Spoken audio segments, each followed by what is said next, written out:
Hello guys, my name is Sarpe, the guy who is trying to save you from brain rot, and welcome back to another case study with me. आज का जो case है उसकी बहुत सारे reel, I think around 100 reels मेरे को भेजी गई थी इंस्टाग्राम पे. So the first thing that you should do is follow me on Instagram. But आज का जो केस है वो कुछ ही दिन पहले हुआ था यूपी के बुलंदशहर में. और इस केस की डिटेल सुनकर तुम्हें ये चीज़ तो कंफर्म हो जाएगी कि दुनिया में मेंटली अनस्टेबल लोगों की कुछ कमी नहीं है. और जिस दिन ये इंसिडेंट हुआ था उस दिन भी वहाँ के लोगों के लिए एक नॉर्मल सा दिन था.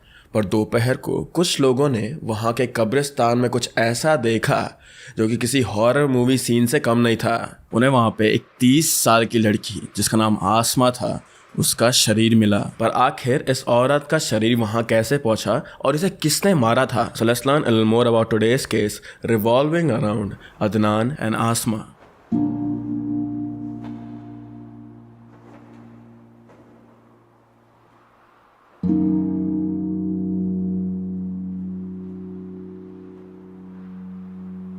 आज से 2.5 साल पहले आसमा की सलीम नाम के आदमी से नई नई शादी हुई थी.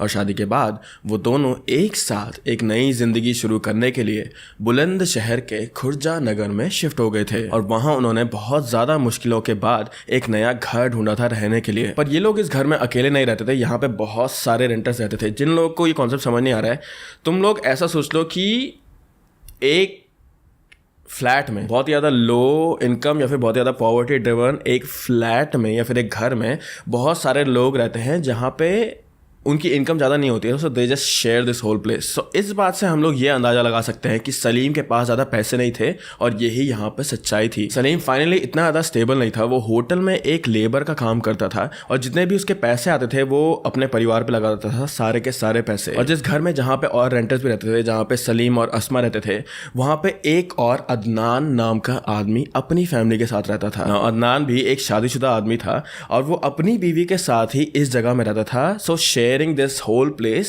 with his wife and Asma and Salim. Again, तुम लोग को अगर ये confusing लग रहा है तो ये लोग एक ही कमरे में नहीं रहते थे, चारों के चारों अलग अलग कमरे में, but in a same place. Now Adnan और Salim they both were financially at the same place क्योंकि दोनों सेम ही जगह पर रहते थे या फिर सेम ही फ्लैट शेयर कर रहे थे. So अदनान भी फाइनेंशियली इतना ज़्यादा स्ट्रांग नहीं था, लेकिन वो एग्जैक्टली काम क्या करता था अपनी बीवी को पालने के लिए, अपना घर पालने के लिए, ये किसी को भी नहीं पता. इट्स जस्ट क्लियर इनफ कि वो और जॉब्स करता था बस दिन चलाने के लिए अपना. नाउ आसमा और सलीम तो बहुत ही ज़्यादा नॉर्मल से लोग थे. They were just struggling and passing by each and every day. पर जो ये अदनान था वो बहुत ही ज़्यादा ही was a unique character in a way. दरअसल अदनान को बॉलीवुड मूवीज़ देखने का बहुत शौक था. वो जब भी मूवीज़ देखता वो खुद को उस मूवी का मेन कैरेक्टर की तरह इमेजिन करने लगता था. Now some of you might be wondering this thing कि मूवीज़ का दीवाना होना कौन सी बड़ी बात है. आज से ज़्यादा इंडिया मूवीज़ का दीवाना है, राइट, बॉलीवुड का दीवाना है. लेकिन जस्ट रिमेंबर दिस थिंग क्योंकि आगे ये चीज़ इस केस में बहुत ही ज़्यादा इंपॉर्टेंट क्लू बन जाता है. सो लाइक आई सेड कि अदनान को मूवीज़ देखने का, बॉलीवुड मूवीज़ देखने का बहुत ज़्यादा शौक था और अपनी असली ज़िंदगी में भी वो फिल्मी अंदाज में जीता था. So used to act out like his favourite characters या फिर फेवरेट मूवीज़ के डायलॉग बोलता था वो. In a way he was just obsessed with movies और मूवीज़ के characters. So coming back to this place, Salim खुद के लिए, अपनी वाइफ आसमा के लिए बहुत ज़्यादा मेहनत करता था दिन भर और हमेशा उसे प्रोवाइड करने की कोशिश करता था. लेकिन वहीं पे अदनान को अपनी बीवी से ज़्यादा कुछ खास लगाव नहीं था. और जब सलीम काम पे जाता था तो इसी बीच अदनान ने आसमा को नोटिस करा. पहली नज़र में ही अदनान को आसमा पसंद आ गई थी. ही लाइक्ड हर और डिस्पाइट बीइंग मैरिड उसने आसमा को अप्रोच करने की, उससे क्लोज होने की कोशिश करी. द सरप्राइजिंग थिंग वाज कि आसमा को भी अदनान पसंद आने लगा था. Even after everything that Salim was doing for her, Salim was doing for Asma, उसने उस बारे में ना सोच के अदनान को अप्रोच करने की या फिर अदनान से ज़्यादा क्लोज आने की कोशिश करी थी. और अब वो अदनान को पसंद करने लगी थी, you can say. Since Salim अपने काम के कारण पूरा दिन होटल में बिजी रहता था तो उसके पीठ पीछे आसमा और अदनान एक दूसरे से मिला करते हैं या फिर क्या करते हैं उसे इस बारे में कुछ भी नहीं पता था. कुछ ही दिनों में ये मिलना एक एक्स्ट्रा मैरिटल अफेयर में बदल गया था और अब दोनों आसमा और अदनान अपने अपने पार्टनर्स के ऊपर चीट कर रहे थे. लेकिन कुछ ही दिनों में सलीम ने आसमा और अदनान के बीच जो चल रहा था उस बात को नोटिस कर लिया था. इसीलिए सलीम ने डिसाइड करा कि अब वो उस जगह में नहीं रहेगा और आसमा और सलीम तुरंत ही शहर के किसी दूसरे लोकेलिटी में रेंट ढूंढकर वहीं शिफ्ट हो गए थे। तो सलीम ने पूरी कोशिश करी अदनान और आसमा को एक दूसरे से दूर करने की, ये सोच के कि अगर ये एक दूसरे से दूर हो जाएंगे तो एक दूसरे से मिल नहीं पाएंगे और एक दूसरे के बारे में भूल जाएंगे कुछ टाइम के बाद। लेकिन सलीम को ये चीज़ नहीं पता थी कि वो कितना गलत है। लाइक आई सेड कि अदनान को मूवीज देखने का बड़ा शौक था, सो ही वॉज वेरी फिल्मी, ठीक है। तो उसके प्यार का दूर होना उससे, this was just another chapter in his life that he needed to overcome. तो अदनान से दूर होने के बाद भी आसमा और अदनान का एक दूसरे से मिलना बंद नहीं हुआ, उल्टा ये बहुत ही ज्यादा हो गया था। अदनान आसमा को मिलने के लिए खीर खाने कब्रिस्तान में बुलाया करता था। Now this was a smart move, क्योंकि कब्रिस्तान यूजुअली खाली ही रहता था और वहाँ कोई भी आता जाता नहीं था, इसीलिए वो उन दोनों के मिलने के लिए एक परफेक्ट स्पॉट था। अदनान आसमा के पीछे इतना पागल था कि उसने आसमा को एक फ़ोन भी दिला दिया था ताकि वो दोनों फ़ोन पे बात कर सके। तुम लोगों ने भी देखा होगा ये वाले फ़ोन, जो छोटे बटन वाले फ़ोन नहीं होते, वही वाला। तो पहले अदनान ने आसमा को ये वाला फ़ोन दिलाया बात करने के लिए, लेकिन उस फ़ोन में प्रॉब्लम ये थी कि उसमें आवाज़ साफ नहीं आती थी। इसीलिए अदनान ने अपनी पूरी पूंजी लगा के, अपने पूरे पैसे लगा के आसमा को एक 10,000 रुपये का फ़ोन गिफ्ट करा। Now keep this thing in mind कि अदनान अमीर था ही नहीं, उसके लिए 10,000 रुपए बहुत ही ज्यादा बड़ी रकम थी और वो भी अपनी लाइफ में काफी ज्यादा स्ट्रगल कर रहा था। अपनी वाइफ के लिए तो उसने कभी भी कोई गिफ्ट ले जाना, गिफ्ट तो छोड़ो, कभी भी कोई जरूरत की चीज ले जाना सही नहीं समझा, बट यहाँ पे वो आसमा के लिए 10,000 रुपए का फोन ले रहा था। इन अ वे अपनी गर्लफ्रेंड पे खर्च करने के लिए उसके पास बहुत सारे पैसे थे। सो इन शॉर्ट अदनान का दिमाग खराब हो चुका था अब, और वो किसी और की वाइफ पे जिसे वो पसंद करता था उस पर पानी की तरह पैसा बहा रहा था। ऑफ कोर्स वो ये सब करना अफोर्ड तो बिल्कुल भी नहीं कर सकता था, बट देन अगेन अगर वो ये सब नहीं करता तो वो अपने दिमाग में अपनी हीरो वाली इमेज कैसे मेंटेन कर पाता। आसमा को भी क्लियरली अदनान का सो कॉल्ड प्यार और अटेंशन बहुत अच्छा लग रहा था। जहां सलीम बेयरली अपनी फैमिली का पेट पालने के लिए केपेबल था, वहीं दूसरी तरफ आसमा को अदनान की तरफ से महंगे महंगे गिफ्ट्स मिलना अच्छे लग रहे थे। लेकिन आसमा शायद से ये भूल गई थी कि जो इंसान बस अपने डिल्यूजन को फुलफिल करने के लिए इतना सब कुछ कर सकता है, अपनी फाइनेंशियल कंडीशन को भूल सकता है, अपने परिवार के बारे में भूल सकता है, वो आदमी किसी और चीज़ को पाने के लिए क्या क्या कर सकता होगा। So they both were in love, they both were enjoying. लेकिन अदनान और आसमा के जो पार्टनर्स थे वो ही इस सिचुएशन में सबसे ज़्यादा सफ़र कर रहे थे। अदनान अब अपना पूरा फोकस बस आसमा पे रखता था, अपनी बीवी के बारे में सोचता भी नहीं था, और आसमा का भी कुछ ऐसा ही टाइप का बिहेवियर था, वो सलीम के बारे में कुछ ज़्यादा नहीं सोचती थी। अब जब भी कोई इंसान शादी करता है उसकी इतनी एक्सपेक्टेशंस तो होती ही है अपने पार्टनर से कि वो उसका साथ निभाएगा और ज़िंदगी के उतार चढ़ाव में वो उसको सपोर्ट करेगा। लेकिन अदनान और आसमा दोनों के पार्टनर्स को ये बेयर मिनिमम चीज़ भी नहीं नसीब हुई। आसमा के हस्बैंड सलीम को भी पता था ये चीज़ कि अदनान से दूर आने के बाद से वो उससे और ज़्यादा फ्रीक्वेंटली मिलने लगी है और ज़्यादा बातें करने लगी है।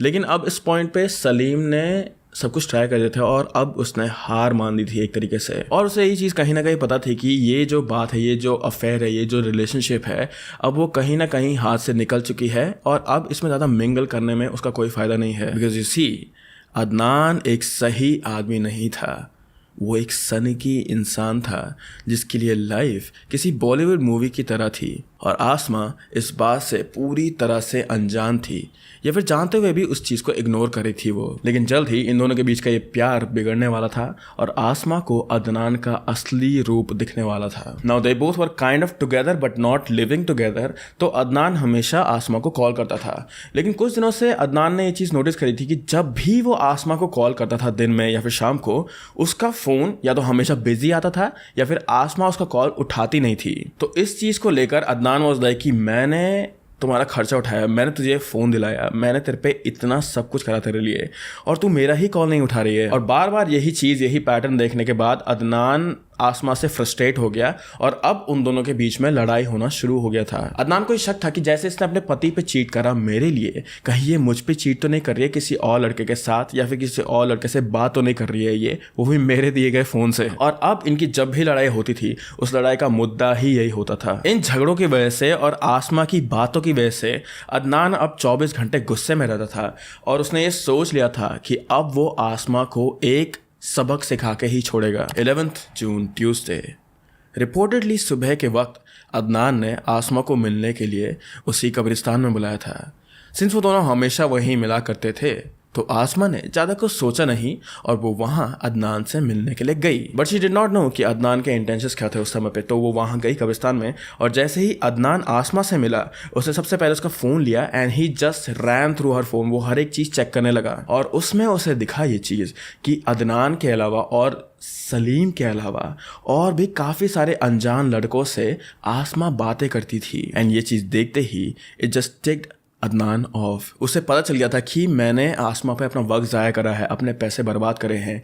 और इससे पहले कि आसमा उसे कोई एक्सप्लेनेशन दे पाती या कुछ कह पाती उस समय जेब से एक चाकू निकाला और आसमा के मूव होते ही उसने आसमा का गला काट दिया चाकू से। And with in few seconds Asma की ज़िंदगी वहीं पे कब्रिस्तान में ही ख़त्म हो गई थी, उसके ही लवर के थ्रू, अदनान के थ्रू। अदनान एक्चुअली वहाँ आया ही था आसमा को मारने के लिए, लेकिन ही जस्ट नीडेड टू कन्फर्म कि क्या उसका प्यार उसे सच में धोखा दे रहा है या नहीं। सो फिल्मी, right, who thinks like that. But या क्या उसका प्यार उसे धोखा दे रहा है या फिर नहीं। एंड जैसे ही उसने ये चीज़ कंफर्म करी उसने ज़्यादा टाइम वेस्ट नहीं करा। अब तुम लोग ये सोच रहे होंगे कि जब अदनान आसमा को मार रहा था तो क्या आसमा चिल्लाई नहीं होगी? How did no one notice that? Well, इसका पॉसिबल एक्सप्लेनेशन ये हो सकता है कि this was at a cemetery. कब्रिस्तान मोस्टली एम्प्टी ही होते हैं और सुबह सुबह कौन ही कब्रिस्तान जाएगा। तो इसीलिए अदनान ने अपने काम को बिना किसी प्रॉब्लम के अंजाम देने के लिए उसे इस समय यहाँ बुलाया था। और तो और अदनान को ये सब कुछ करते हुए किसी ने देखा भी नहीं, तो वो चुपचाप वहाँ से निकल गया थिंकिंग कि मुझे कोई पकड़ ही नहीं पाएगा। लेकिन अदनान ये चीज़ भूल गया था कि ये कोई मूवी नहीं बल्कि रियल लाइफ है और रियल लाइफ में हर एक चीज़ का कॉन्सिक्वेंसेस होते हैं। और बहुत ही जल्द अदनान अपनी डीड्स के, अपने जो हरकतें उसने करी थी उसके कॉन्सिक्वेंसेस फेस करने वाला था। पूरे दिन आसमा की बॉडी उसी कब्रिस्तान में पड़ी रही और किसी की भी नज़र उसकी बॉडी पर नहीं गई। लेकिन फिर थैंकफुली दिन के टाइम में कुछ लोग इस कब्रिस्तान में गए और उन्होंने आसमा की बॉडी को देखा और पुलिस को रिपोर्ट कर दिया था। आसमा इस कब्रिस्तान से थोड़ा दूर रहती थी, इसलिए जो भी लोग वहाँ पे मौजूद थे वो लोग आसमा की बॉडी को आइडेंटिफाई नहीं कर पा रहे थे। आसमा के गर्दन पे चाकू चलाया गया था और उसकी बॉडी भी स्टिफ हो गई थी क्योंकि वो काफ़ी टाइम से वहाँ पे पड़ी हुई थी। तो इसीलिए पुलिस को पता था ये चीज़ कि ये एक मर्डर केस है। Was very obvious. पुलिस ने आसमा की बॉडी को ऑटोप्सी के लिए भेज दिया और अपनी इन्वेस्टिगेशन भी शुरू कर दी थी।